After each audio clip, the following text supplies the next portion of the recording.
Hey guys, Money Mindset Mojo. We got a great show for you with three wonderful gentlemen that I've known for some time now. Today we're going to be talking with Joshua Altman. He's a blue collar disciple of Christ and he is a business mentor for collaboration. He focuses on collaboration over competition.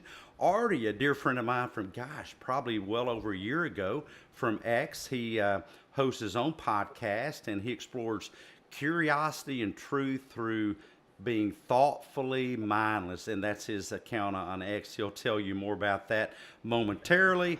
And then we have Jason at Earbuds Music. He is the founder of Accountability Nation, and he is modeling for you guys in real time recovery and growth. And then we have a special guest in the green room that we'll bring up momentarily. But it's so great to see you guys here today. We're going to go around the panel. You'll see me making a few switches as we move forward, but no worries about that. But let's start with Jason here. Jason, it's great to see you, my friend. Share with Good us. morning. Share with us. How are things going in your part of the world? Things are good. I started a fitness journey back in April of 22. That's when Accountability Nation was really born. And I've hit a lot of lulls. I've had a lot of L's, but in those L's, they really are life lessons and not losses. So I explain a lot of that through my Twitter. I share my experiences, offer up my information, and hopefully my information is good to someone else to help them make a life change of their own. And I want to hear about some of your life changes. I was really fascinated by your story last time, your journey that you've taken. And guys, hang on because Jason will be sharing some of that with us. But let's go to Joshua. Joshua, how are things in that big comfy blanket that you're wrapped up in there? You said that your mom got that for you. That's a great looking blanket. Oh, Joshua may be frozen just a little bit. It looks like he's stationary, but Joshua, can you hear us, my friend? Well, he can't, so maybe he'll be back momentarily. We are having a few technological difficulties this morning. We thank you guys for bearing with us. Let's go to Artie. Artie, tell us about what you do. Oh, and Hey, Jason yeah, has my a name. friend. Artie, go ahead. Yeah, I host the Thoughtfully Mindless podcast, so I love to have deep conversations with people with diverse opinions, and yeah, I look at differences of opinion as opportunities to bridge understanding. Opportunities to bridge understanding. I just love that, and I'm glad that you're here. And Joshua, by the way, is not a wax figure. He's a real life guy, but his camera's frozen, so hopefully he'll be back. Grace, it is wonderful to see you here today. And hey, there's Cordell. Let me see if I can get Cordell up here. Give me just a minute. And there's Cordell. Cordell, my friend, good to see you here this morning. Um, Morning. Hey, good morning. We're going to come back to you in a moment, but glad that you could make it. And there's Joshua coming back. A few technological difficulties, no worries. But Joshua, share your thoughts with us. I want to come back to you and get a little bit on your journey once again since you're back. And I think we lost you for a moment, a few moments ago. Oh, Oh, let me get sure. Joshua up here again. Well, Doc, I don't know if you how my video feed's doing this morning. We did Yeah, great that's the last okay. time It's I almost like joined a you. It was still so shot. smooth. And is it? Okay. Yeah, Any you're voice for sounding you? good though. Well, they'll just let them listen to this luscious voice I've got that I've worked on with zero coffee this morning. Look, folks, my name is Joshua Altman, and if you can follow this voice, you can follow the at symbol up there. Although Doc added one extra A in the middle, that's okay. Listen, Uh-oh. it's What do Joshua we Altman got on here? that. Let me fix that on the fly. That's okay. While Your he's wish doing is that, my folks, I'll command. let you. There's only one A in the middle. It's just one A in the middle. That's okay. Is it like Yeah, that? Uh-oh, we lost him again. Well, at least we have his right user handle. And we're going to have Disciple of Christ, blue color in the world, and I love using my social media apps that we have these days to do things like looking at art, writing some poetry, things like that. And I also have been blessed to meet some amazing people who we've been able to come together, starting up what we call ex-church spaces, some really cool stuff that we're doing there for those who are people of faith or searching out their purpose in life. If you're interested in such things, make sure to follow me along on X. We do a Thursday night Bible study every week, as well as a Wednesday night one, and a few others throughout the week. And I'm delighted to be a part of this panel with the doctor, as this is going to be a fantastic discussion. And I'm meeting so many amazing people along the way to help me in my own journey. Well, it's so great to see you here today, Josh. Well, I think we lost you again there, buddy, but we're going to go to Cordell. Cordell, now, I love the backdrop you've got there. That is a really awesome backdrop. But tell the audience about yourself and what do you do in real life, and tell us about your platform on X. Oh, we're not getting any audio there, Jason. Oh, Thank you, Dr. Heath. Can you hey, hear there me you now? go. Thanks for having me on. I appreciate it. Yeah, so my X handle is pick6565. I'm actually a physical therapist, and I own a company that's called Pick PT Physical Therapy. We have multiple clinics in Southeast Idaho, and I'm big on leadership, and the things that you can see on my account are being a like a family-oriented man. I've been married for coming up on 17 years this October. Have 5 wonderful kids, and I'm also a photographer that I do as a hobby. So love doing astrophotography, and those are some other things that you can see on my account. But no, I'm really big on helping young men try to find their way and be leaders in their communities and within their families, and being good. So definitely something that I feel very strongly about. I also have a community on X that's called the Maha Movement. So I'm big on making everyone healthy, and doing that by eating healthy and exercising and getting good sleep. So thanks for having me on. Well, how's your sleep? Are you getting some good sleep these days? I am. Yeah. Yep. Trying to get 7 hours every night. 7 hours. Well, do you actually have a sleep regimen? Is it like a lot of people? A lot of people, it's kind of catch as catch can. But what's your, how do you make sure that you stay faithful to your sleep regimen if you have one? Yeah, so what I always like to do is I like to, something that helps me is reading or listening to audiobooks at night. That is something that helps.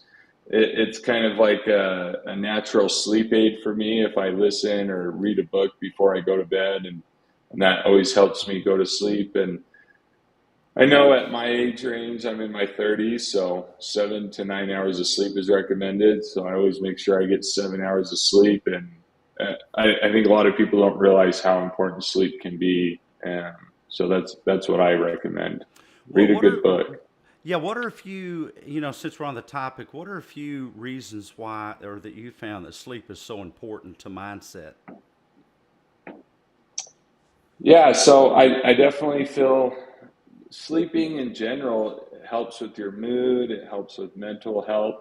Um, it it helps with being more productive. So I live a very busy life with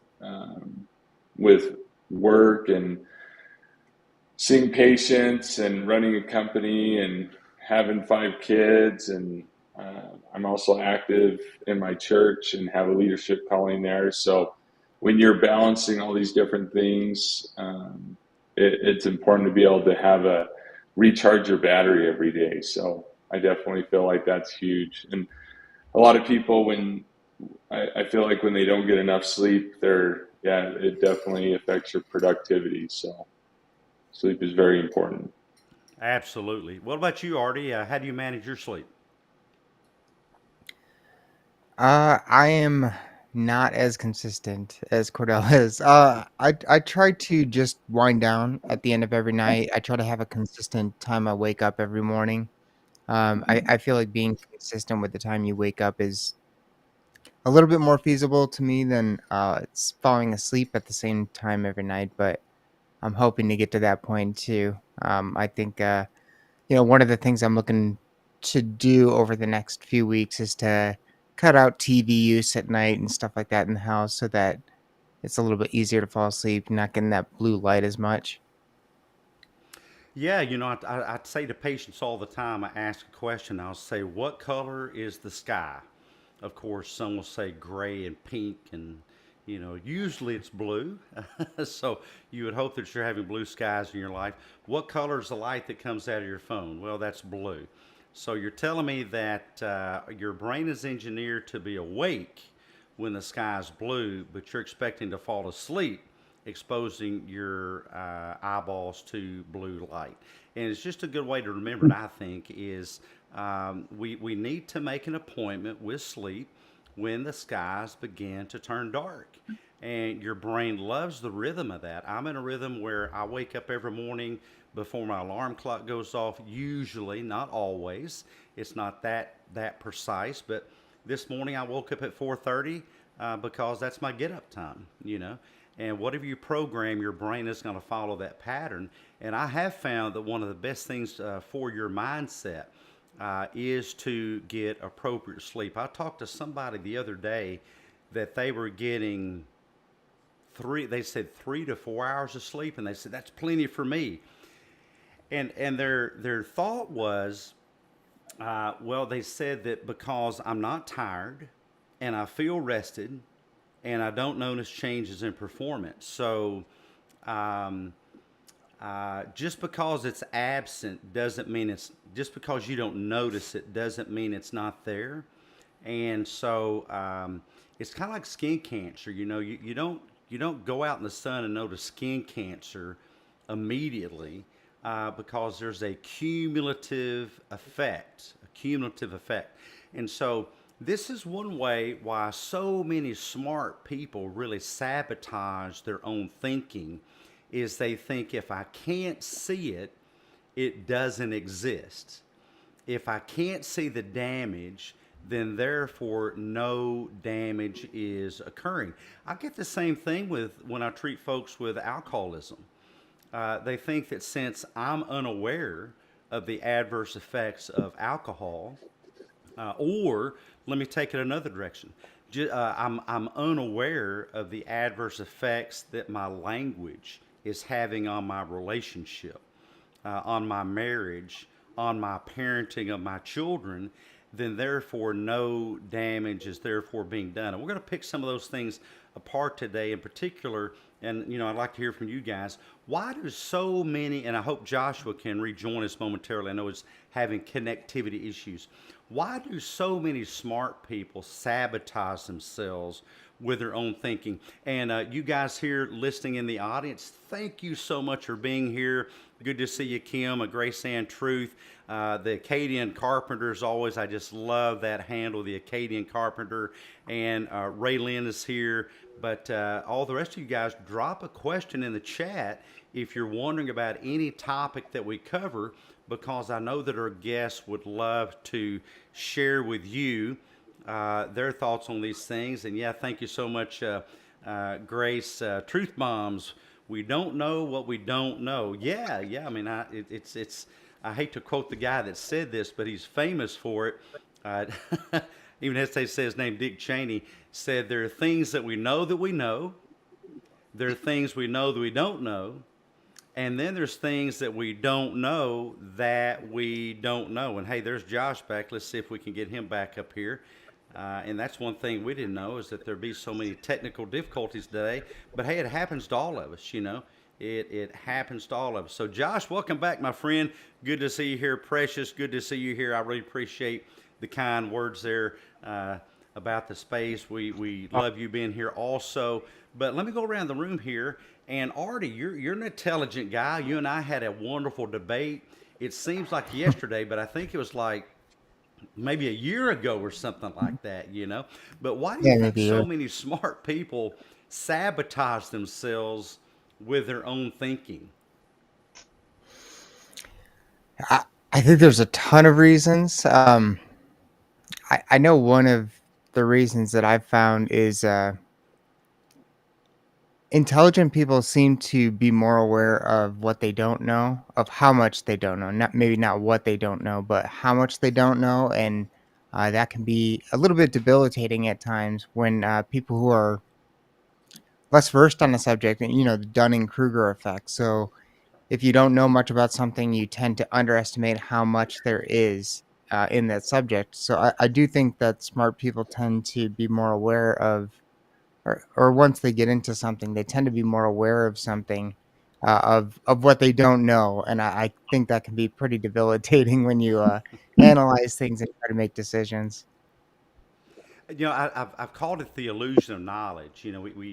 I like to remind myself, and I didn't come up with this. I had a friend of mine that shared it with me, and those of you that follow me, I think a great experiment when you're suffering from the Dunning Kruger effect, and Artie, share with us more so folks understand what that is, Dunning Kruger.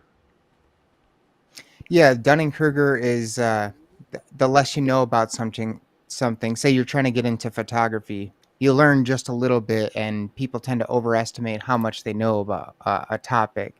Once you start to unravel it a little bit more, you eventually realize that you know very little uh, with relation to how much there is to know about a subject. So it's basically the more amateur you are in something, the more you tend to underestimate how much there is to actually master that topic or subject. Well, one of the areas that I see that most on social media, and I'm probably picking up on it because it's my field of psychology and cognitive neuroscience, is how many people have Googled a diagnosis, and so they think that they know how to diagnose since they've Googled a diagnosis. And it's really, I tell you, it's really very comical to me, and that people think that they could diagnose from a checklist. I tell people, gosh, imagine all that money that I wasted on college. I should have just waited on. I mean, I started college before there was such a thing as Google, but imagine all the money I could have saved if I would just waited around on Google. I think that Google came out when I probably had 6, 7, I don't know, like 8 years in college or something already. I've got a total of 16. Yeah, no joke. Lots of student loans. But people will think that they can diagnose with a checklist when I tell people it's really a checklist is a starting point, not an ending point. It's really about ruling out everything it's not, then deciding what it is. You might say this is what it is. And the risk of doing that with anything, not just diagnosis, but you've identified the problem in your relationship. You think you've identified the problem while you and Cordell disagree. You think you've identified the problem why you're not making money or working out well at your job. I tell you what it is. It's a toxic workplace. That's what it is. And then you suffer from confirmation bias. You just double down on that because you just dig in and find all the reasons to prove your point instead of the reverse. And guys, here's the reverse. You will live such a more reasonable, rational, and therefore happier life if instead of holding on to your theories, you'll learn to challenge those theories. How do I know that this is correct? Now, Josh was not here, but maybe he'll be back. But I know he will get on board with this. And one of my favorite verses in 2 Timothy is study to show thyself a workman, rightly, well, Cordell would know this and some of the others, rightly dividing the word of truth. And so part of being that workman is not holding on to your hypotheses, but challenging those. I put a lateral thinking puzzle in my feed on X every single day. And that's the reason I do it, because there's usually not just one answer. And so I know the answer because I'm the one that put the puzzle up. But I'm not really thrilled with my answer. I want to hear what everyone else says. I just dropped one the other day, see if you guys get this. There's a lifeless man lying in a field. The field is undisturbed, and the only thing he has a backpack. So I got all kinds of amazing answers to that. There's a dead guy in the field with a backpack. The field is undisturbed. There's no footprints. You know, what happened here? And I was thrilled that somebody said, gosh, I just put that up. Who said this? That he was delivered there by a tornado. Wow, man, that's a tornado. And then another guy said it was a snake. And I asked him, I said, gosh, that is so fascinating. How could it be a snake? Well, he had an explanation, but the explanation I was thinking about, since I've got a weird brain, is maybe the guy was swallowed by an anaconda and the anaconda was slithering through the field and then spat him out because he upset his stomach. You know, the answer, of course, is the backpack is a parachute that did not open. That's the That was old, my thought. yeah, exactly. That's the answer from. I read this, I don't know, nearly 50 years ago in early high school. You know, junior high school. I think 7th grade or something in the library. But all these answers that challenge my belief are the ones that thrill me the most. And so one of the best things you can do, smart people, is realize that it doesn't matter how smart you are, there may be somebody else that actually has a better answer. Joshua, we were talking about how smart people sabotage themselves with their own thinking. Uh-oh, we're about to lose them again. If we don't lose you, go ahead. But how do you think smart people sabotage themselves? Oh, we lost them again. Cordell, how do you think smart people sabotage themselves? Oh, we lost Cordell's sound. No, I'm Oh, there I'm you good. go. So one thing I was thinking about is inaction disguised as planning. And what I mean by that is I think that intelligent people hyper analyze different a decision they may have to make. And I'm not an intelligent person, but I'll give an example of something I went through years ago before I started my business. I was just graduated from graduate school, and I was working at a physical therapy clinic, and the individual there was getting close to retiring, and I had a decision to make. So I had someone else approach me, a mentor of mine, that he was saying, "Hey, I think you would do really well with opening your own physical therapy business in a different city." And I already had this other option on the table where I was going to be buying out a practice. So I had two options, and I was analyzing, and I think intelligent people don't want to make the wrong decision. They want to try to predict the right decision. And sometimes that leads to inaction because they are planning and trying to analyze, and they never make a decision for it. So, I mean, thankfully, the decision I made, the practice where I was taking over the physical therapist that had been working there for a lot of years, that came with a partnership. And it was a little nerve-wracking because one was a practice that was already established and had equity with it. And then the other option was starting my own company in a different city that I'd never lived in before. But in the end, after talking to other mentors and people I trusted, I ended up deciding to start my own business. And looking back, I mean, we've grown from that one business to 5 clinics now, and it was the right decision. But I think that's something that plagues intelligent people is their indecisiveness, not being able to make a decision because they don't want to make the wrong decision. I completely agree. I'm going to kind of turn that on its head and say that not making a decision is actually the presence of making a decision. You've literally decided not to make a decision. And then if you go further with that, there are people that analyze, and they think about 50 different ways to do a singular thing. And some people say that that's thinking too much. I think that's actually thinking too little, and that is ignoring important aspects of the situation. And ignoring important aspects of the situation is actually a mental process. You're focused on these things at the expense of uh, not realizing, at the expense of not realizing something, and that is a step forward is better than 50 steps you've considered but not taken.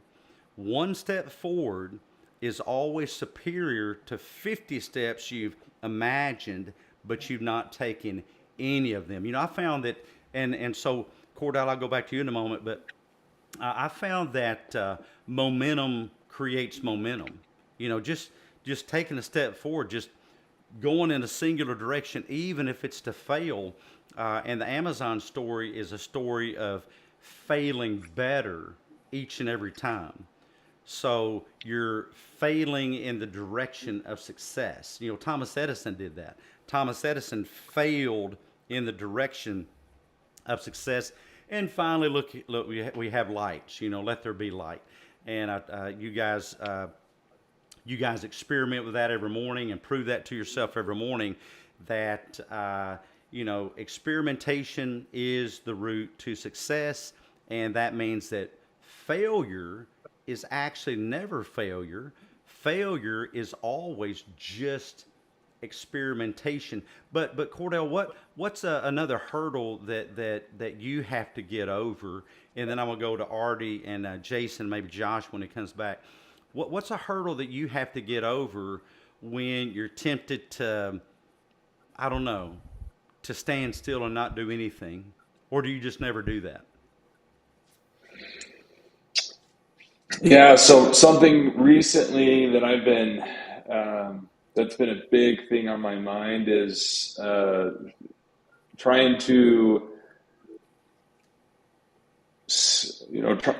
with my family. So I have family. I have multiple siblings. I have 7 siblings in my family, and we actually have. My parents started a couple of different businesses years ago, and I also helped with some management with those businesses. And a challenge that I've seen with family business is don't do family business. It's very challenging. But something that recently that I had lunch with my older brother last week, and it actually had been the first time in 5 years that I've talked to my brother, and it was something that was it was a big deal because him and I had a conflict years ago, and I decided the best thing to do was to separate myself from him, and sadly he was going through some stuff, but it was, I don't know, it was something that I think that a lot of people struggle with, making a decision that's a difficult decision, and then years later coming back and reevaluating that decision and determining if there's another decision that needs to be made. And that's something that was a hurdle for me to do that. And I think it was good to have lunch with them. I haven't talked to them in years, but it was an opportunity to come together and try to move past the past and see if we can work things out. And I think that's something that's important for people to remember, is if you have a hurdle and you're trying to make a decision, to remember that sometimes it's, the decisions that you make are important decisions that do need a lot of evaluation, but making that first step forward, even if there might be failure, it might put you back on a course where you need to be going. So it's that decision point that's so hard to get to. Even with this broadcast this morning, there's a point where I got to hit the go live button. I mean, and I set a decision point appointment with myself, and that's going to be on Mondays before 7:05. This morning I think it was 7:03. So I'm watching the clock. It's scheduled for 7, and I'm going to hit the go live button before 7:05, no matter what. And you guys, what I recommend to you is when you have a huge decision, yeah, gather data. I love data. I love learning things. Yeah, admittedly, I was addicted to Wikipedia once upon a time. It's amazing how you can, I don't know if everybody, but I can just get lost in a rabbit hole of learning new things. But make an appointment with yourself to make a decision. If you planned on that business for a long time, decide how much knowledge is enough. And I love what Ray Lynn said, knowledge is not wisdom, you know. And then we had a question, and I'd like to hear you guys take on that, because an associated question from Kim that I love is, I overlaid that, didn't I? It'll go away, and I'll bring it back in a moment. But how do you define smart? You know, from a wide spectrum, how do you define smart? For that matter, how do you define wisdom? Going back to Ray Lynn's point, what do you think, Artie?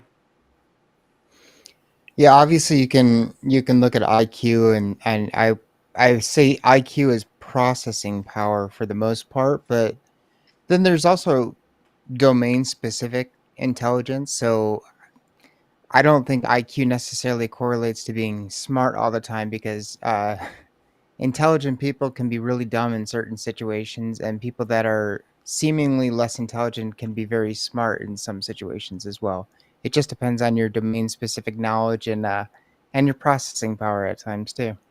You know, I'm laughing because I'm laughing because my wife would love to share with you guys some actually insider information on that. She tells me that all the time.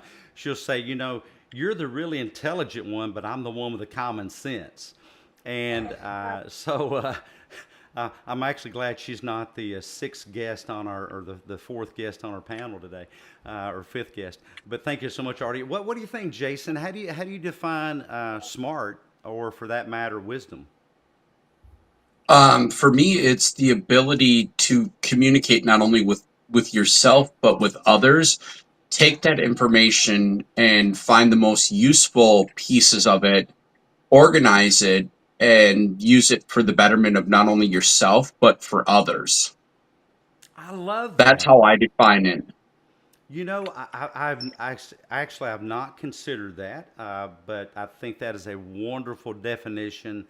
That perhaps wisdom is not wisdom at all, unless it is applied in some way to the service or helping others. That's beautiful. I love that. What do you think about Joshua? Well, how do you define wisdom or being smart? Well, first off, try getting a good stable internet connection before you join a live stream. I find that to be a pretty good start for the day, as a matter of fact. Surprisingly, it turns out if you just switch to your Android device, somehow it does better than a $2,000 computer. But anyway, moving on. I tend to think of usefulness when I don't like to look at people and think, is this person smart or is this person dumb? Or I look at capability and then usefulness within that capability. Now this is, just my own personal take. Like I said, I'm a disciple of Christ. I follow, his example, both in practicality outside of if you believe any of that stuff or not, but as well as the fact that I believe it. Even if I didn't believe the stuff, there's something to be said about servanthood as a lifestyle and how it shapes your ability to see other people for not just what you can do for them, but what they're useful and good at. There's something about that humility and that perspective that you gain by being a servant. I'm a big fan of servant leaders, people that work as best they can at a ground level, face to face with people. Even if you're some big CEO, big shot that doesn't have to ever go into production floor or anything, but just goes through there just to shake hands. I got a guy that is, actually we got a group of owners, for an athletic club that I work for. And, they got about 8 locations. They're all huge locations. There are tons of people come through. They got plenty of money coming through. These guys come through. They don't have to stop by and say hey to nobody really. They own lots of clubs and make sure everybody's employed, but yet they come through all the time. These big cats that own the whole thing, and they make a point of going up to people like myself. I'm just a janitor at the place. And yet they make a point of coming by and shaking my hand. How you doing? How's things been going? And they do that to all sorts of people in their club. Now, in the process of doing that, this club has developed a culture of work environment that is doing very well at retaining people for long periods of time. We have a 1 year. Every year we do an annual event, a gala where we get together, and only members of the or only employees of the club are invited to come, and they do a big celebration. And in that process, you have all sorts of different awards given out and stuff. And one of the awards near the end is for people that have hit these milestones of 10 years, 20 years, 30 years, 40 years. We have people that have been there since the place began. And that's amazing. It says a lot about the work culture. And when I look at stuff like that, I see leaders who have figured out how to come down to the ground level all the time regularly and not just evaluate people, like this with their hands crossed, looking at what they're doing, but they shake hands, they sit there and go right alongside you. My owners are not at all above grabbing a broom, grabbing a vacuum. These guys come through and they always will have a smile on the face, and they jump right in there with anybody doing anything just to be a part of what it is they own. And in the process, they know their people. And by knowing their people, they know what their people are good at. And therefore, regardless of what the intelligence, quote unquote, level of a person is, they find where they're useful by knowing the person. So that's where I go when I think of those kinds of things. I think that that's something that is lost in our corporate world today is we often forget that people that work for us are not widgets, they're humans. And we wind up treating widgets like humans and humans like widgets. They're people that will take better care, no offense, Elon, of their Teslas than they take care of their relationships. They'll take better care of their fancy sports cars than they'll take care of their relationships. And I love what Grace Truth said here, and that is wisdom is live well, live wise, live humbly, serve one another with love defined in detail. And I'm going to go to Joshua and Cordell here. Jason and Artie, you're welcome to jump in on this, but since you guys have identified yourselves as people of faith here, what do you what wisdom do you take from Scripture? What sticks out to you? One that sticks out to me, by the way, is it is better to live in the corner of a roof of a house than in a home with a contentious woman. Don't shoot the messenger. It literally says that. You guys can look it up. But I cherish I cherish my corner. But lovely woman that I live with, wonderful wife. But we like to poke at each other sometimes. But there's some wisdom. But what's some wisdom that you guys kind of pull from Scripture, in particular, to help you with your relationships? Only be strong and courageous is my absolute favorite. I am always and probably forever will be at battle with fear. It is one of my greatest enemies. I know I've been in and out at the beginning of this morning. I haven't heard a little bit of everybody's stuff. I did catch a small smidgen of Cordell there for a moment talking about intelligent people, wanting to overthink things. And I don't know if I'd call myself intelligent or not, but, I tend to have a decent head on my shoulders when I try to.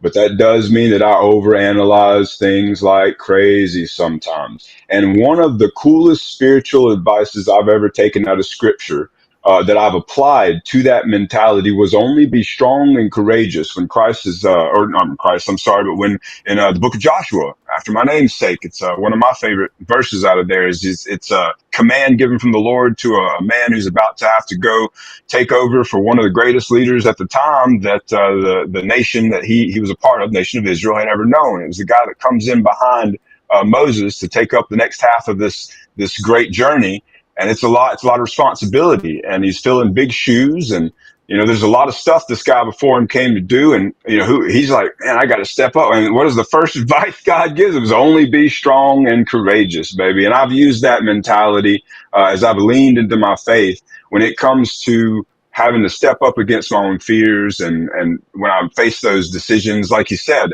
sometimes you just got to hit go. And at 7:05, it doesn't matter where you're at, just go. And that takes some courage. That takes some courageousness, some courage. That takes that, you know what? This may hurt, but here we go. And that's my verse that I use as a constant source of a firm foundation in the middle of storms for me. I love that, and there's sometimes you just got to hit go. My dad was in the 101st Airborne, and you didn't have a shoot cord. You tied in to a cable, and you're in queue. And when it's go go go, man, you're gonna go because you're in the queue. There's no hey, wait a minute, I gotta check something else. At some point you're done checking. There's not taking your pulse. There's not taking stock of your breathing. It's just go time. And when you jump, then that cord is going to be pulled for you. That cord's going to be pulled for you.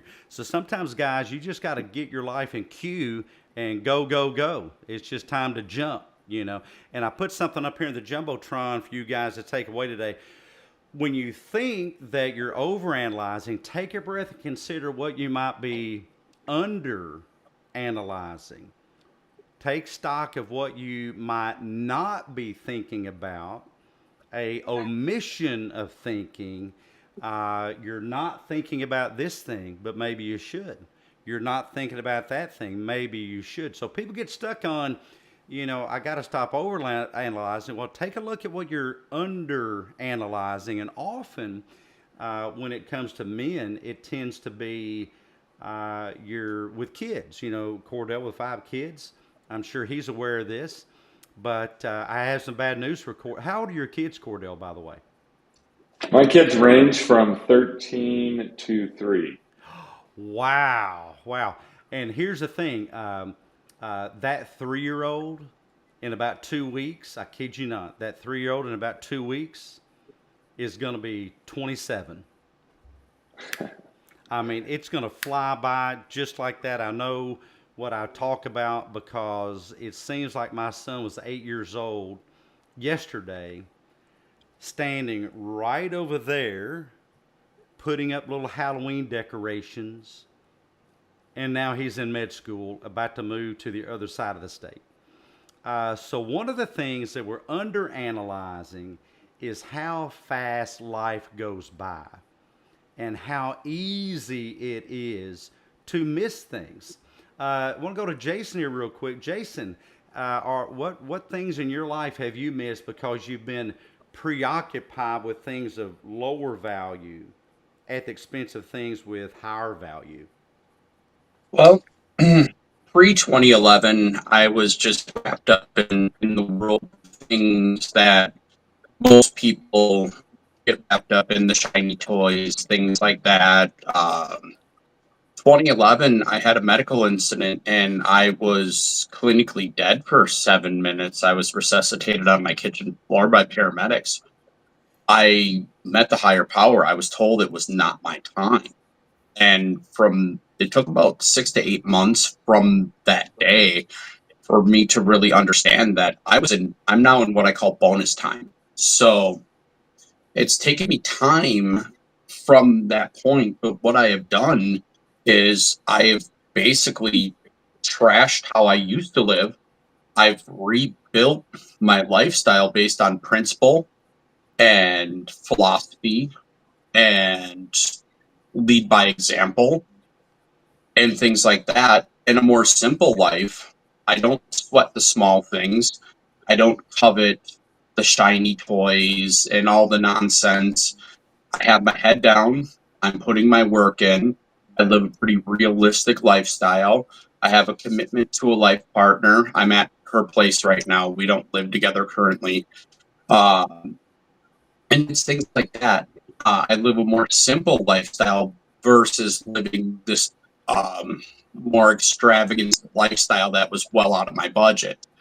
So basically taking the different philosophies of the different religions, looking at all of them and building a basic philosophy for my principles to go forward. And I'm using Accountability Nation to show those principles off.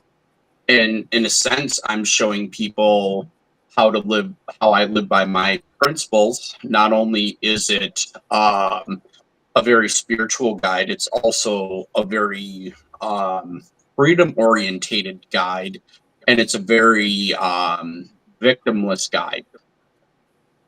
Now that last thing, a very victimless. What do you mean by that? Well, we do live in a culture nowadays where victim mentality wins you a lot of points. And I don't believe in the victim mentality. I truly believe that if you want something in life, no matter where you are, like I have a traumatic brain injury, I have an incredible amount of mental health issues, I have physical health issues. I was over 500 pounds when I died. I'm currently under 400 pounds and I'm putting a home gym in currently.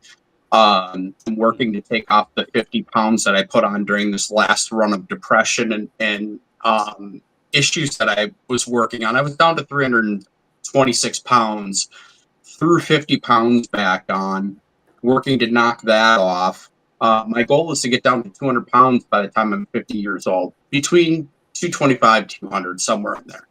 You're gonna do it, man. But the You're gonna do it. I overall know thing you will. is, I'm putting the work in and I'm documenting it all on Accountability Nation to show people it can be done.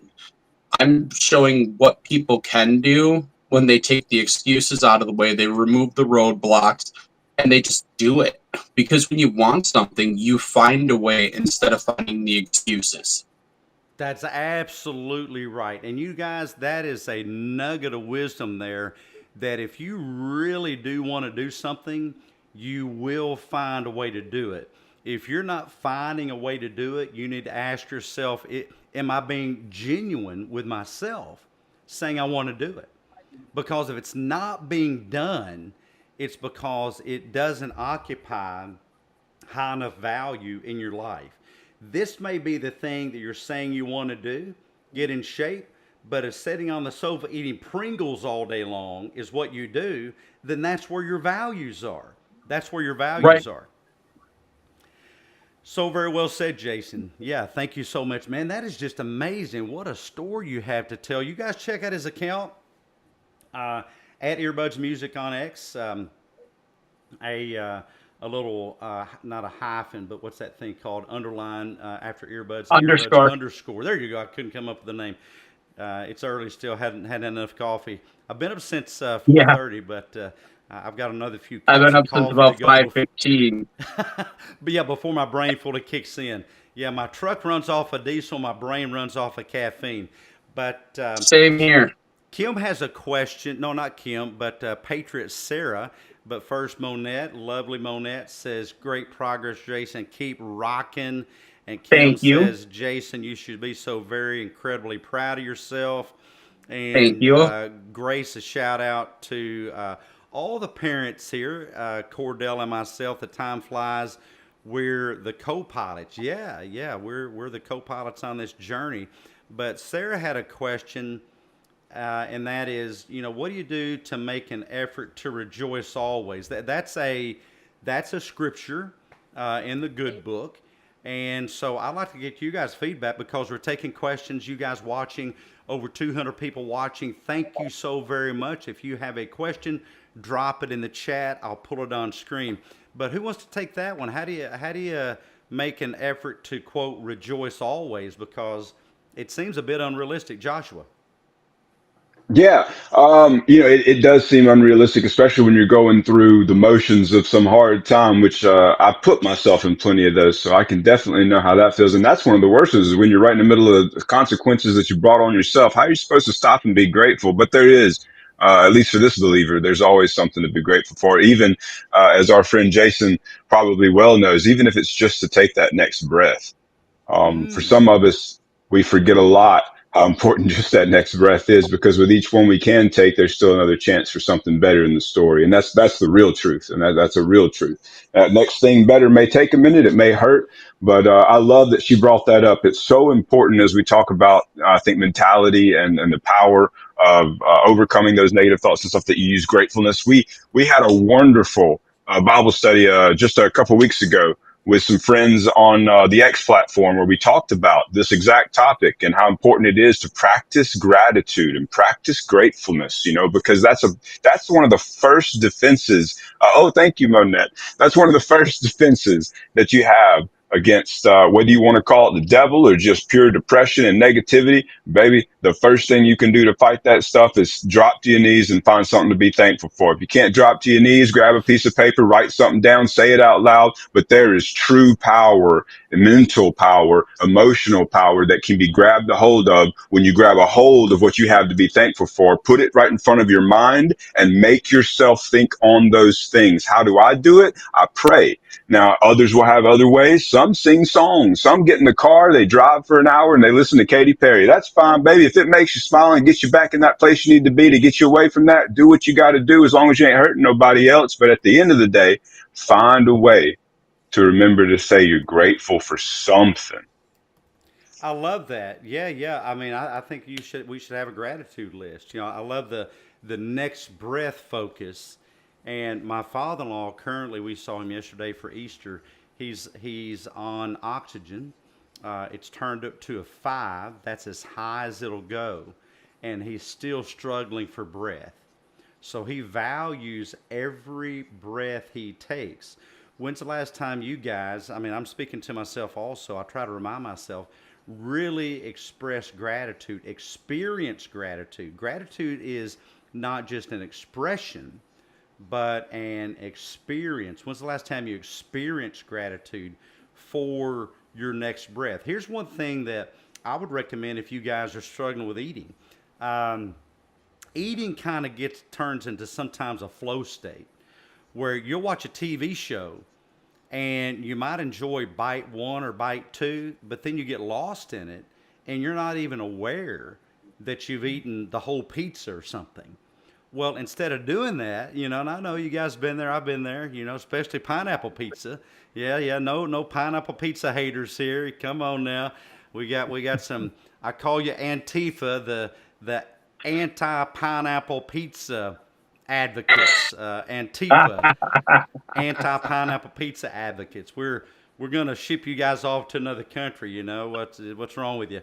But it becomes a flow state where you lack awareness. One of the greatest things you can do with your eating is to experience gratitude for every bite. And you can't do that if you're just wolfing it down.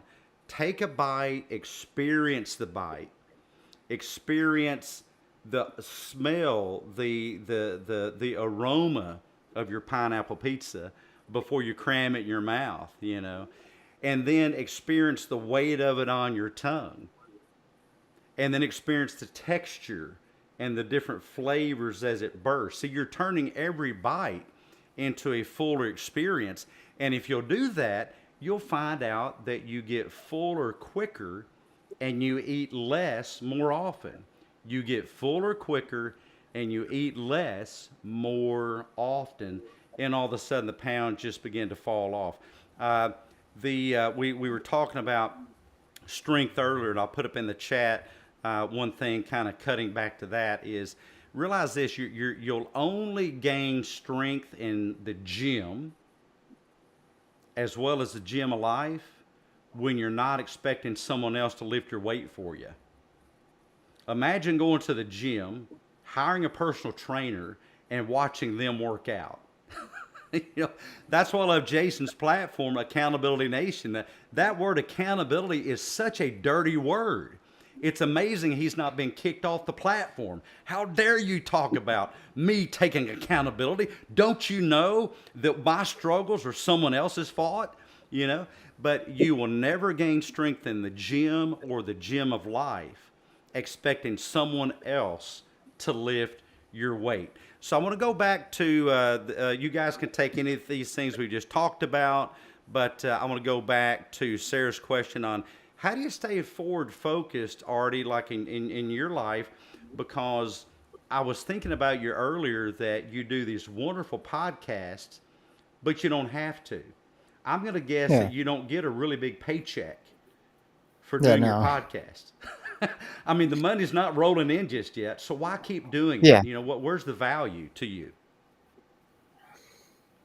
Yeah, for me, it's a intellectual outlet. It's something that I can get it in my personal life, but it's something I just have a lot of energy in that regard. I want to have these conversations. I want to dive into topics with people, learn from different people. So it's just a lot of curiosity on my end. I'm just driven by that.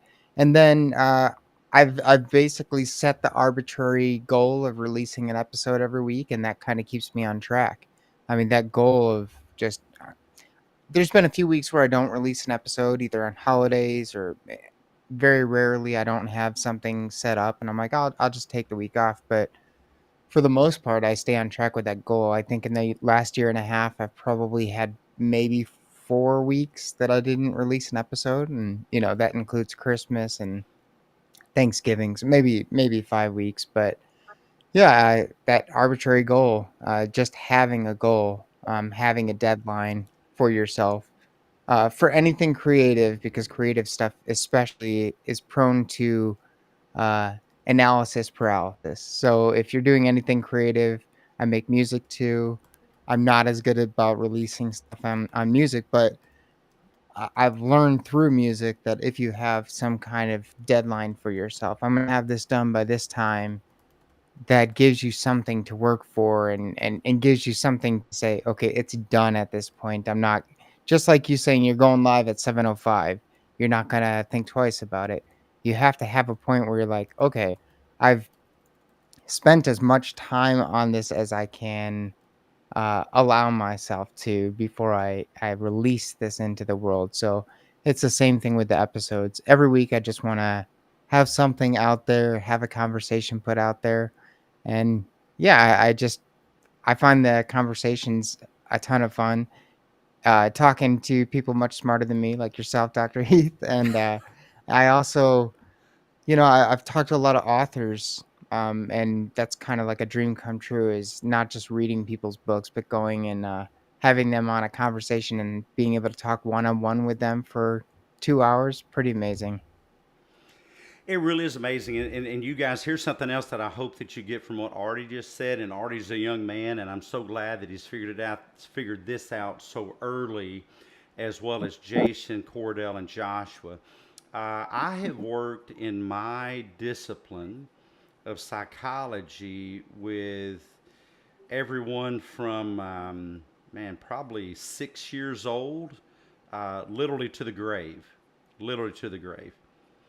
And here's what I've discovered. Here's the trajectory. Those people that do not find the secret to meaning making. Life is about meaning making, not meaning finding. Meaning is not out there to be found, it's right here to be created. And so Artie shared with you how he is creating meaning in his life, and that will mean that his life later on isn't quite so difficult. Now, I didn't say easy because I don't think there's any way, there's no amount of money that's going to make life easy, because no matter how much money you have, no matter how many, quote, friends that you have, and this is not the Facebook definition of friends, by the way, though those are just numbers, those are not friends. No matter anything, life will never be, quote, easy, because life is always looking around at the most difficult next thing.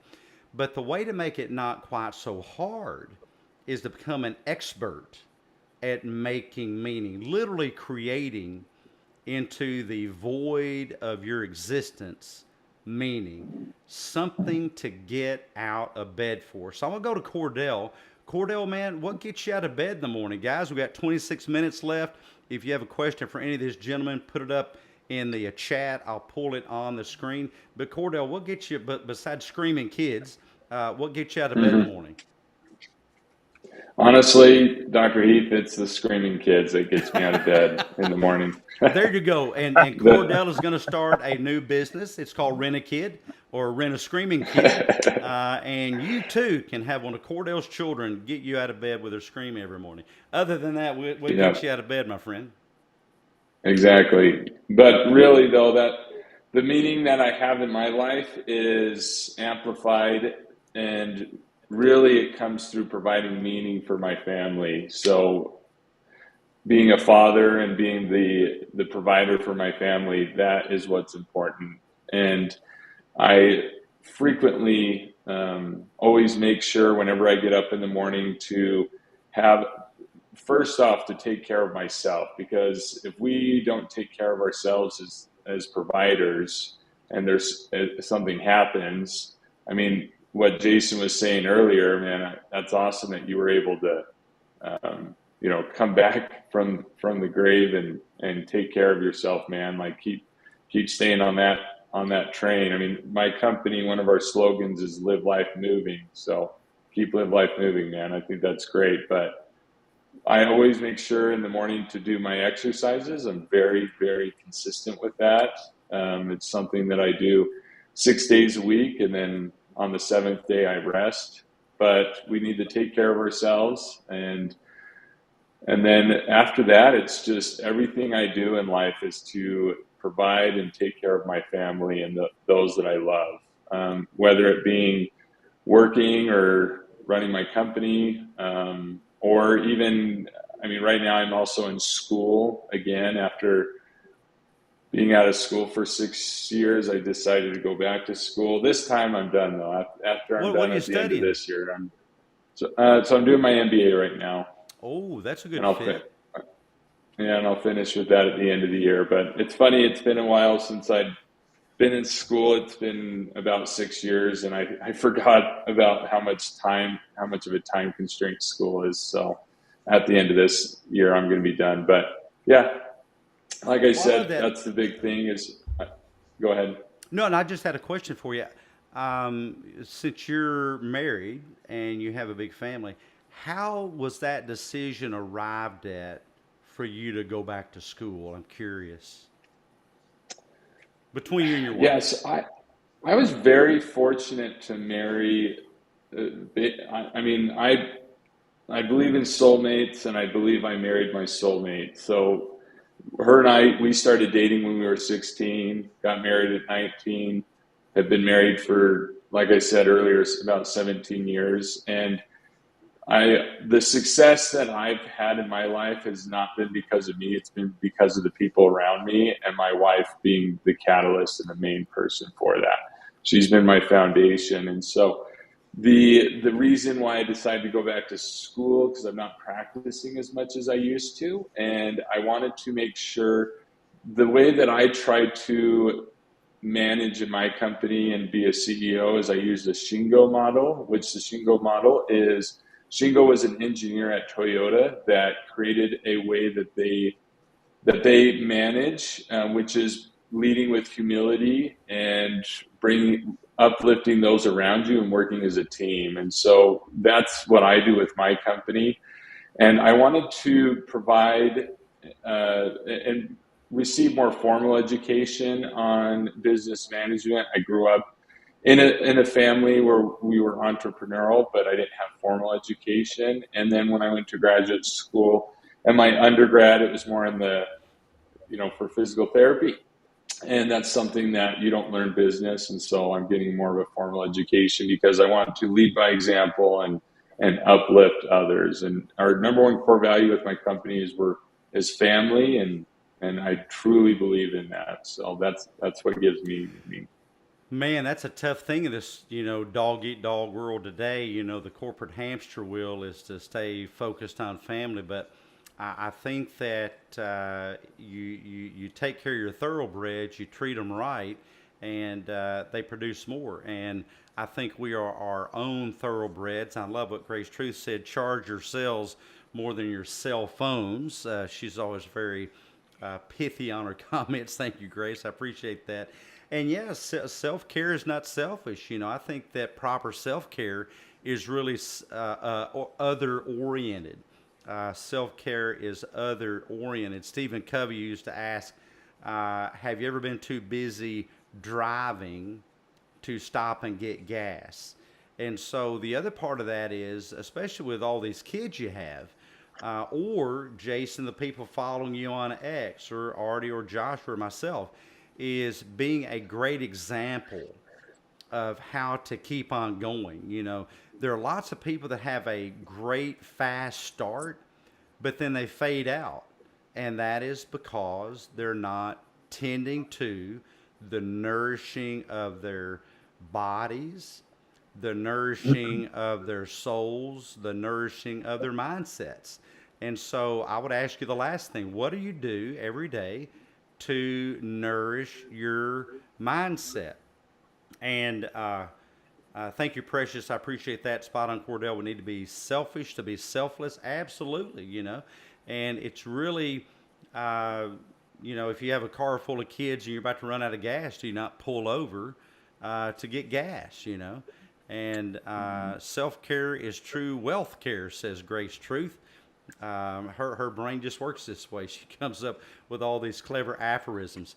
But guys, we have about 15 minutes left to go. Then we'll start wrapping it up. If you have questions, do put those questions in the jumbotron.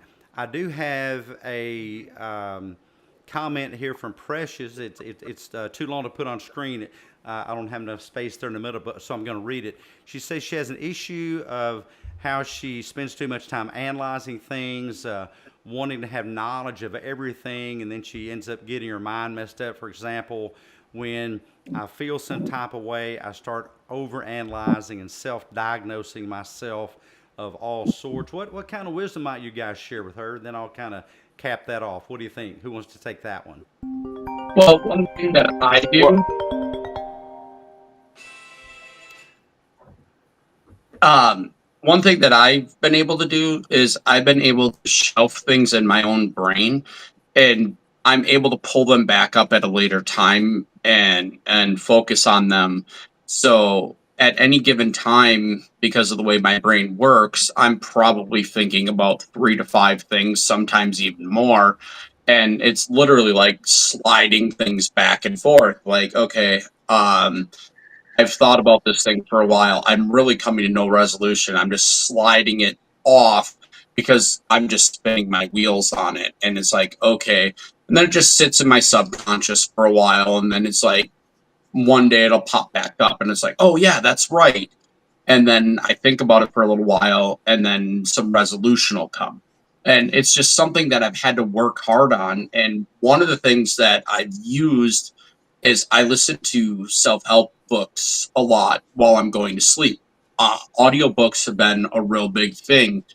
Another thing that I've started recently, I'll alternate between that or a playlist on Spotify that's called Sleep for Overthinkers. And I'll alternate between the two. And that way I'm getting an even amount of rest. So I've been trying different things to find the right combination. So those are a couple of things you can try, and it's a lot of work to find the right combination for you. That's awesome. Experimentation, find the right combinations. It's usually not just one thing, one ingredient, but kind of a collection of those. What about you other guys? What might you recommend to Precious to kind of get her thoughts in order? Joshua. yeah, I immediately like Jason. There's usually going to be a series of things that need to happen. There's usually not most cases going to be a single answer to anything. Um, my best advice that I've ever received on such a thing was an older guy. I can't remember the guy's name. An old man in a church one time said, "Well, look around you." And it was me talking to an older guy in a group, a Bible study group. And it was just some guys, and I was talking about some situations I was dealing with at the time as a young man that I didn't really know quite what to do about, and I was stuck in making a decision, and it was a very serious decision. And an old man had listened to me tell this long story about where I was at this point and why I was feeling all these things, and I had laid out all the different scenarios I thought of where my decision could go if I went this way or that way. And this old man just looked and said, "Well, you thought all this stuff out." And I said, "Yes." He said, "That's fine." He said, "But look around you." And so I look around me in the room. I see this group of people. And he said, "Well, how many of these people did you ever ask about any of this?" And I was like, "Well, none. I'm asking you now." He said, "Well, that's good." He said, "But you've been sitting here worried about all this stuff and you haven't even tried to incorporate other perspectives to help shape your own. You're not, I'm not the end all be all of what is right and wrong. I'm going to need to create an impression or create a decision that's condensed out of what I pull from both my environment around me as well as what I reason within myself." And it's important that we pay attention to the kind of people we put around us, that we use as both friends as well as consult.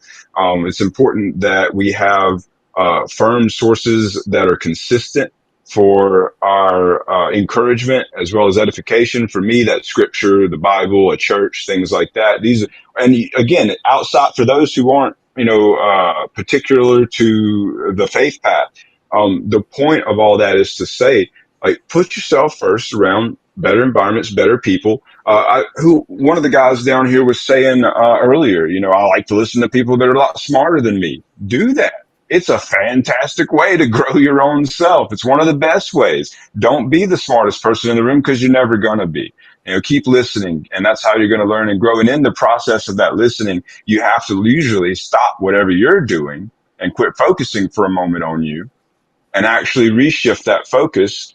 And in the process of doing that, it trains your own mind and your spirit to get better at getting to a place of stillness in the middle of that storm when you're trying to figure those things out and you have overthinked and you are overanalyzing. If you just can consistently create an environment that includes feedback from people, that is solid and is for you and your best interest in their minds. I think that's a huge help. And again, I'm really just piggybacking on Jason here. That was awesome, brother. Thank Yeah, you. both you guys, lovely, so lovely, wonderful, wonderful. And there's a question from my friend Yurisan. I'll put up in just a moment. Yurisan, thank you for that question. It's one for Cordell in particular as a physical therapist. But here's a supposal, a hypothesis, as C.S. Lewis would call it, a supposal. What about listening to the people that you think are dumber than you? I mean, consider the entire movie Forrest Gump. You know, what great wisdom from somebody that we would have thought was actually dumber than us, because otherwise it's one of the things that I find in my work that people underthink. They don't think about the right things in the right ways. And some of the greatest truths I've discovered are from some of the simplest people. And some of the greatest confusing things, the most confusing things, have come from people that I thought were the smartest people. So I say that to say this. In research, there's quantitative research where you crunch the numbers. You get a sample, you make sure that your sample has a power analysis to make sure that you have a large enough sample. You make sure it's representative and that kind of thing. But then there's also qualitative research where you go in and you listen to people's stories. Excuse me. You go in and you listen to people's stories. And one by one, you dig into the deep wisdom of life that a single person has. And then you go on to the next one. And you go on to the next one. I cut my teeth on quantitative research and only learned qualitative research mostly when I was working in a field where I had to interview patients about their experience. I would ask them, what's your experience with this medical facility? Dietary, recreation, social services, physician services. What is your experience? And the thing I found is what Josh was talking about, is in doing those interviews, just the most incredible tidbits of wisdom snuck in. And so instead of classifying people, I think that you're an Einstein, I think that you're a dummy or whatever, gather information from everybody, do your own qualitative study, because you may be surprised at what you learn. And I tell you, it just really fascinates me. Some of the, like in my daily lateral thinking post, things that I would have never thought about that people are dropping in there. If you're not on X, get on X, follow some of these guys. Click on my account. You can see this lateral thinking puzzle that I put out every day. Let me know what you think about it. And you really do learn a lot, as Yogi Berra said, just by listening to someone other than yourself, But I'm going to go to this question that, gosh, where'd it go? We've had a very active chat feed here, and I just had it Can pulled I up. speak on that, Go Dr. ahead. Heath? Yes, sir. Go ahead. Yeah, so I like that question a lot. And for me, I don't consider, whenever I was treating patients, I don't consider any patient or person to be non-intelligent or stupid or any of those things, because I think everyone has different perspectives, and I believe intelligence is not a simple IQ. You can have different intelligences, from interpersonal skills or even someone's ability on um, kinesthesia, or in regards to someone's even vocal abilities, is a form of intelligence. And so the way that I like to think of things is, the graduate school that I went to is called A.T. Still University, and A.T. Still was actually the father of osteopathic medicine, and his philosophy was, you don't treat the disease, you treat the person. And so I've always been very consistent on treating someone's mind, their spirit, and their body. And so anytime I had a patient, as long as the patient had they were respectful and they were kind, I'd have no problem. And I find that you can learn a new thing from anyone, from any walks of life that they come from. So that's been my philosophy in treating patients, and I feel like that is a great way at treating anyone in general. Is if you treat their mind and their body and their spirit, you can heal them or help them out in more than one way.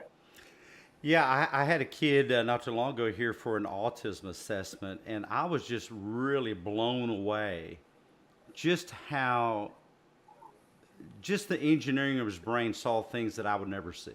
You know, I have had patients who had Alzheimer's, same thing, terrible disease, Alzheimer's, but the way their brain had been affected allowed them a perspective, a way of seeing things that was totally unexpected to me, you know.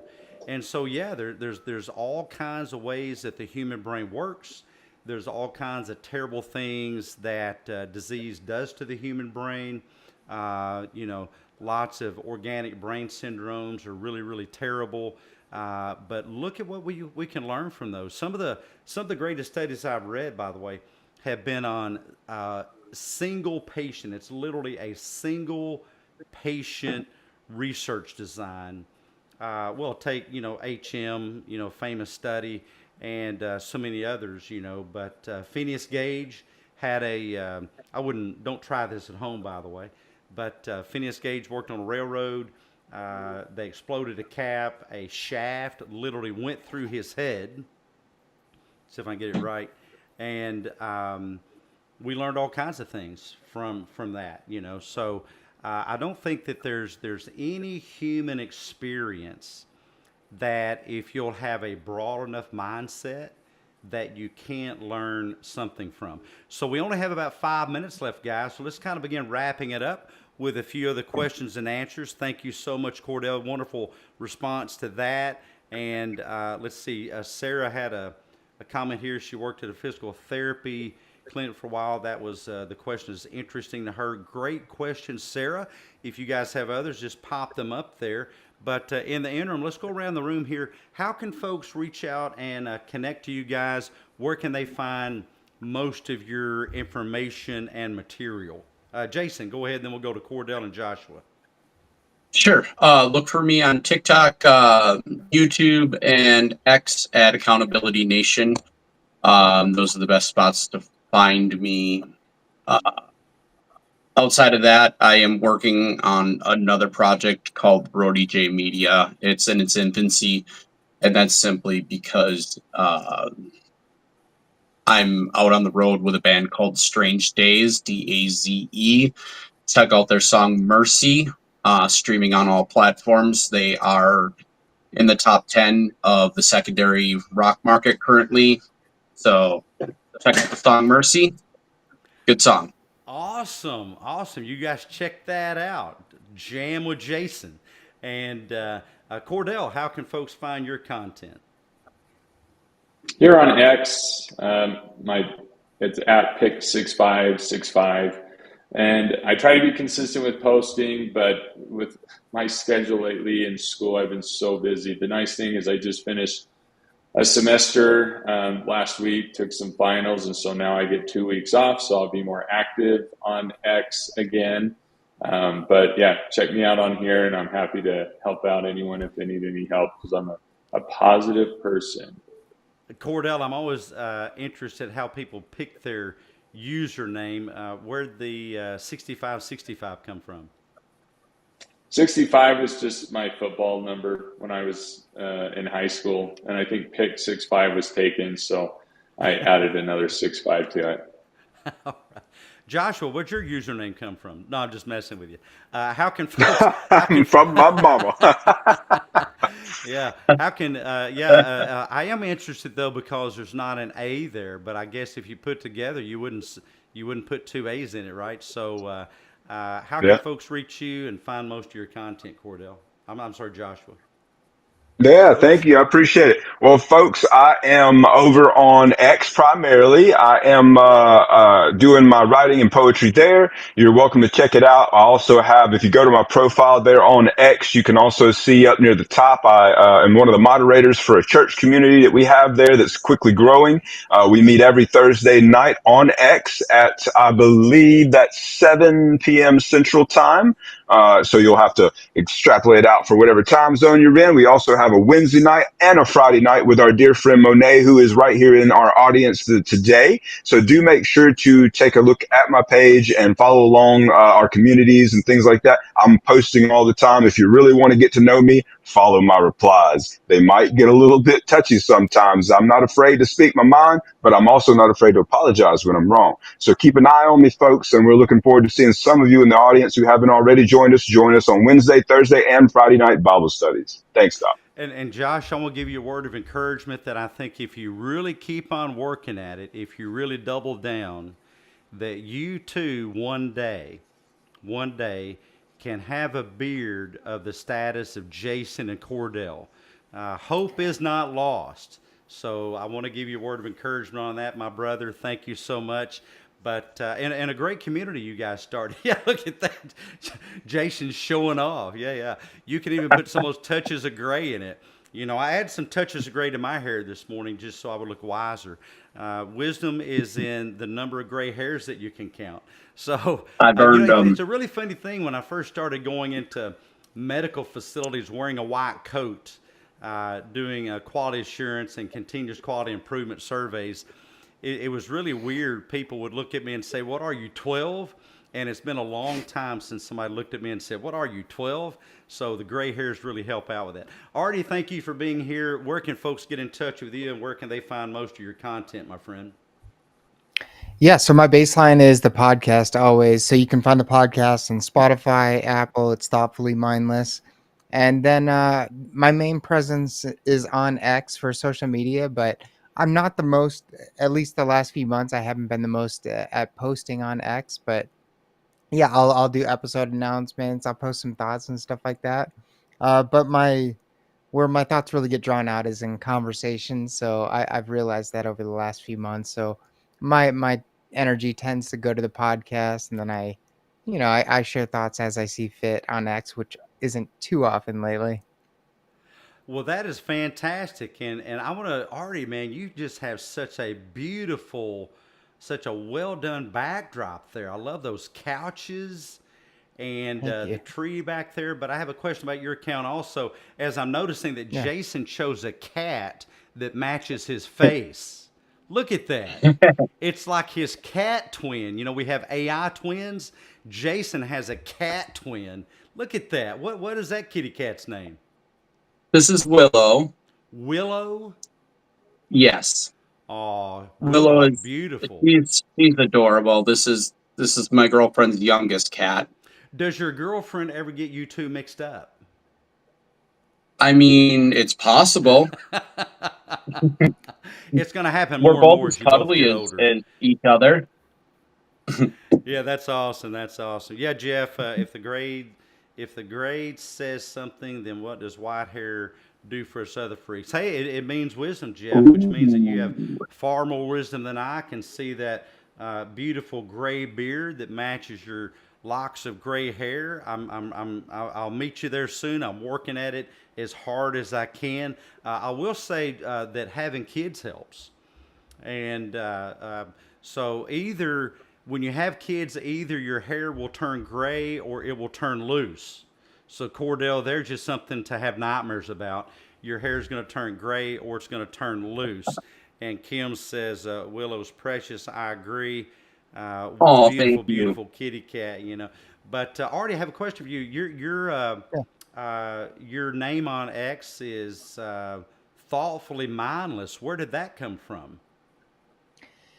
I've always liked paradoxical phrases. So yeah, thoughtfully mindless. It's ambiguous. It's it just came to me honestly one day. There's not like a specific thing I thought about it. It's just like, hey, thoughtfully mindless. I like that, and it's hard to nail down, which gives me flexibility in what I discuss because no one can really define what it is, so no one can really say what it should or shouldn't be. I love that. Edison, Yeah, go connect ahead, with me. Jason. Yeah. Yeah, tell Edison to connect with me. DM me. Yeah, Edison, Jason, Edison. You guys should hook up and talk about your cats, and see have a cat lookalike contest. Thank you so much, Precious. I appreciate you as well. I think all of you we're headed toward about 400 people watching. We're live streaming on X, YouTube, LinkedIn, Facebook, and into my Mindset Masterclass, the latter of which I welcome you guys to join. It is school.com/mindset. School.com/mindset is SKOOL/mindset. Hop over there. I'm giving away free lifetime memberships to everybody that joins. And Kim, yeah, I don't know, Kim. I don't know what to say about that. I saw you mention that you had you're being impoverished of gray hair, and you have my sympathies. Um, two kids, almost four grandchildren. I guess that'd be like what, 3.5 grandchildren? 3.5 almost four grand. I guess you got one on the way. Guys, thank you so much for being here. I really appreciate it. Let's one quick sweep around the room. Let's leave our audience with something useful and positive and affirming to take into the week with them. Who wants to go first? All right. I'll So, take it away real quick. Uh-oh, we got somebody else talking. My Jason, bad. go Who ahead, else is Jason. Then that? we'll go to Joshua.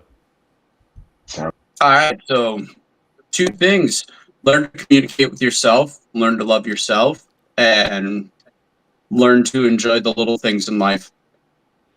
Communicate with yourself. Enjoy the little things in life. Don't miss the little things.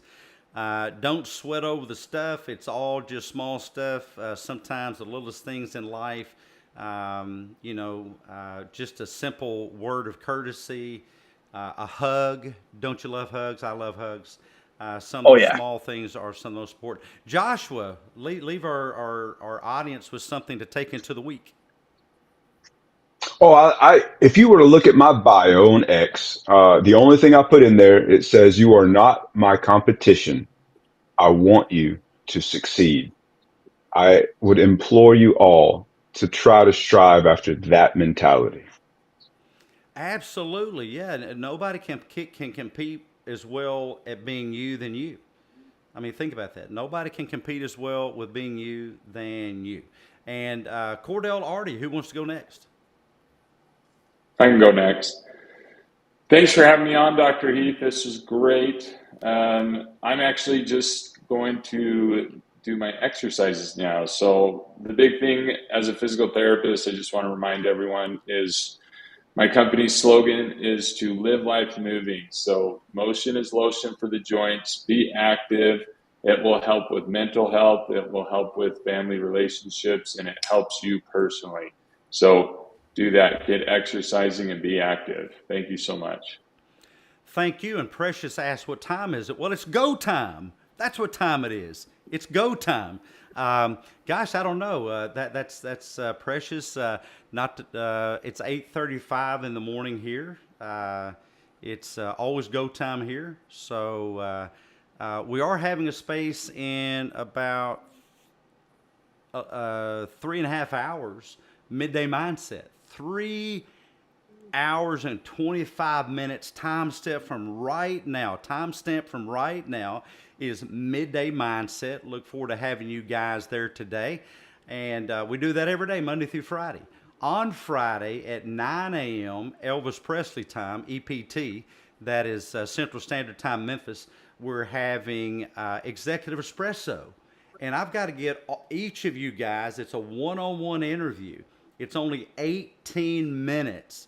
I've got to get each of you scheduled for Executive Espresso. It's a quick triple shot of information at the intersection of business, innovation, entrepreneurship, and mindset. If you're in the audience and you have a story to tell at that intersection, send me a DM on X. I'd love to have you on the show. If you'd like to be on the panel and you have a story to tell, it doesn't matter to me what account size you are, but send me a DM. I'd love to get you on the panel. We're going to wrap it up with one of the best podcasters in the business. Artie, what would you like to leave our audience with today? Yeah, I would say there's something to learn from everybody, and there are a ton of conversations in our personal lives and societally that are hard to have, and those are often the conversations that are going to drive us forward and progress society and our personal lives the most. So it's good to have these conversations and break down these barriers and tackle the things that are maybe a little bit more difficult to address, or that people shy away from a little bit more. That's right. Fist bump to everybody. Thank you for being here. I appreciate it. I'm going to have a quick after show with my guests to get their comments on what they thought went well and what we could do better. If you have suggestions for me, I never take it personally. I just love the tips. What do you think would make this show better? And I would greatly appreciate it. Guys, thank you for joining us. Jason, Cordell, Joshua, and Artie, you're wonderful gentlemen. The world is blessed to have you. Thank you, everybody that put a question and a comment in the chat. It is fantastic. Thank you for taking part. Grab my mindset puzzle for today on my account at therapy_bites.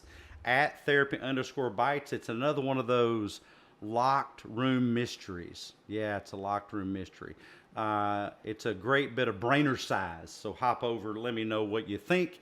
The answer shall be revealed tomorrow morning at 6 a.m. EPT, Elvis Presley time. No fried peanut butter sandwiches, though. Elvis's favorite was fried peanut butter banana sandwiches. I kid you not. Maybe one reason why he's not here anymore. But at any rate, good to see you guys. Catch you next time. We're back every Monday at this time, so we'll see you back then, if not sooner. Have a great week, everybody. Bye-bye now.